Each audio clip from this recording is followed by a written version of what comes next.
Hello and welcome back to the channel, welcome back to another video. This one is transfer plans, where we'll have an early look at how my team is getting on in Gameweek 17 and then talk about some plans I've got for my team going forward. So as a note, I'm recording this just before Liverpool Spurs kicks off. So I know the results of all the games apart from Liverpool Spurs in Gameweek 17.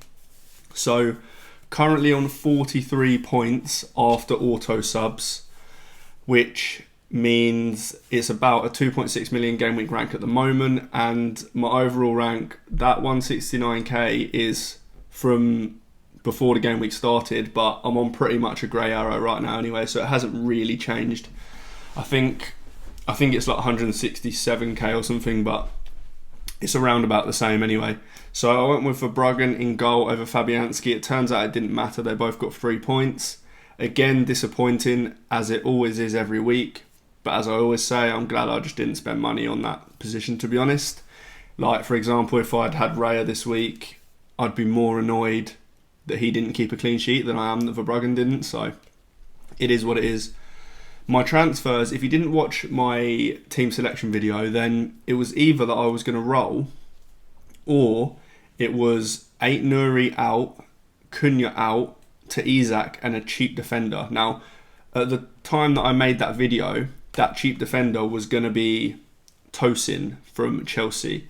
But after the press conferences, we learnt that Tete from Fulham was going to be out for 8 to 10 weeks, meaning that Castan was a really nice 4.2 million option from Fulham, given that they've got some good fixtures as well. So I needed to do that move.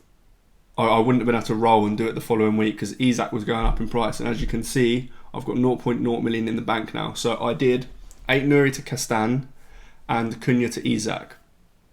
That has worked out pretty well at the moment. Obviously Isak's got 17 points. Castan kept a clean sheet, so he's got 6 points. So that all went pretty well. And what would have happened is that I'd have played Anderson, I'd have played Hall, and that would have meant that Lewis came on for 0 points. So I'm well up in the points. Cunha scored, but I'm still well up.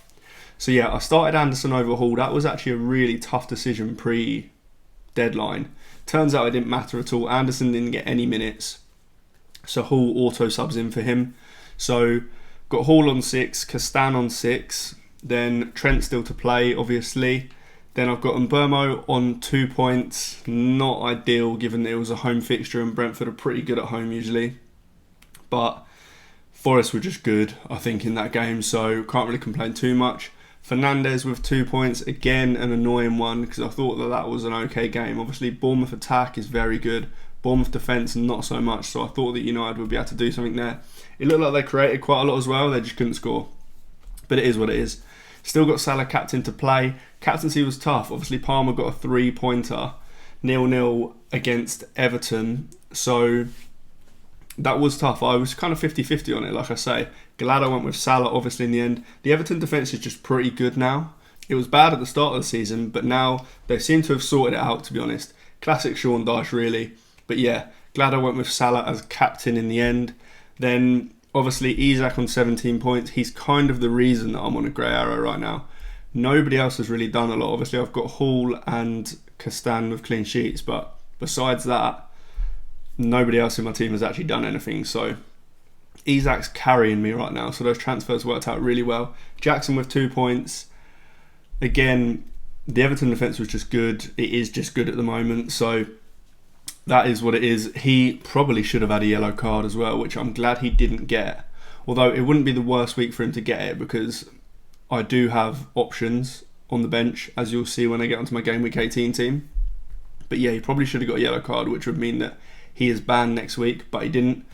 So there we are. And João Pedro, really disappointing with 2 points. He's not been great at all since I brought him in, really. But again, it is what it is. On the bench, Semenyo with an 8-pointer is tough. We knew that was coming. If you've watched my videos before, you'd have known that I'm very, very high on Semenyo. If you watch my player rankings that I do with George, Semenyo is top of my rankings. He's just brilliant. He takes so many shots. I say this every week in these videos, but he takes so many shots. Yes, he'd been blanking for ages, but the Bournemouth attack, is second in the whole of the league for XG. So if you play the most minutes out of any attacker in a team that's second for XG in the league, you're going to get points. And he did. He got a goal against Man United. Lewis with 0. Obviously, I would have had to play him if I rolled, so glad I didn't do that in the end. But yeah, that is how I am currently looking for Game Week 17. You'll probably be watching this after the Liverpool game, so you'll know even more about how my week has gone, but at the moment, not too bad. So let's have a look at my Game Week 18 team and how I'm set up. Okay, so this is how the team is currently lined up for Game Week 18. Obviously, as I mentioned, I haven't seen the Liverpool-Spurs game yet, so don't know what happens with Trent or Salah in that game. But I've got 3 free transfers. Last week I had 4, used 2 of them, and have an extra one this week. So I have 3 free transfers, nothing in the bank now. But yeah, goalkeeper's a tough one this week. Verbruggen has Brentford at home. Fabianski has Southampton away. So both good fixtures. It's just they're both not great in defence at the moment is the problem. But I'll probably go with Verbruggen. There's probably not much in it, so won't spend too much time on that decision. Defence-wise, obviously I've got those 2 Fulham players, Castan and Anderson. They are on the bench this week because they face Chelsea away. So definitely won't be playing them. I've got Lewis Hall with Aston Villa at home. I've got Rico Lewis with Everton at home. And Trent with Leicester at home. Obviously an unbelievable fixture for Trent. Hall, I'm not worried about playing. He should play. Aston Villa at home isn't the best fixture, but it's also not too bad. Newcastle are typically better at home, so that's kind of fine. Rico Lewis, we may get a leak as to whether he starts or not. I believe that they are the first game in Game Week 18. Either way, I'll probably start him, to be honest, because starting Castan isn't exactly great either way. So I'll probably just start Lewis. Then in midfield, I've got Semenyo with Crystal Palace at home. The Crystal Palace defence isn't horrendous, to be honest. So I'm not expecting loads, but the Bournemouth attack is so good. So I like playing him. Fernandes has Wolves away. Very good fixture. Wolves did just win 3-0 against Leicester, but Leicester are bad. And I also still think Wolves are quite bad. So kind of fine with playing Fernandes. He's been pretty good under Amorim so far. Obviously didn't get anything in Game Week 17, but I'm still happy with him going forward, to be honest. Then I've got Salah with Leicester at home. He's obviously got the captain's armband, unless something happens to him in the Spurs game. Then I have Palmer with Fulham at home. The Fulham defence isn't actually bad either, but the Chelsea attack is probably just too good. So very happy with him, but because of Salah's fixture, I can't captain him. Then we have Isak with Aston Villa at home. Again, the Aston Villa defence isn't the best, so I don't mind having Isak and playing Isak. Hall, it's a bit different because the Villa attack is pretty good, but the Villa defence isn't so good, so Isak is fine. Jackson didn't pick up that yellow card, so he can play against Fulham at home, which is great. And then João Pedro has Brentford at home. It's a really good fixture for an attacker. Brentford defence really isn't good, and it's even worse when they're away from home, so it should be a good fixture. Let's just hope he can actually do something for once. Mbeumo is currently on the bench. That may change. I may bench Semenyo.